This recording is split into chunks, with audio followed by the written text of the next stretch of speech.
One of my friends is thinking about buying a used Lexus, the L460. I think it's an '07, '08, somewhere around there, 100 some thousand miles, which is really nothing for a Lexus. I've seen these go 500,000 miles. Anyway, the first time I drove a Lexus was back in the early '90s.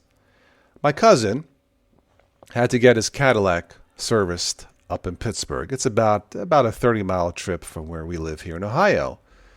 So he had an electrical problem, if I recall. He dropped off his Cadillac. They gave him a Lexus loaner car, a free loaner car, because the dealership sells both types of vehicles, Cadillac and Lexus. Well, the next day my cousin calls me. He say, "Let's drive back to pick up my car. I want you to drive this Lexus." At the time, I knew practically nothing about Lexus. Anyway, we're driving back on the highway, and I remember two things.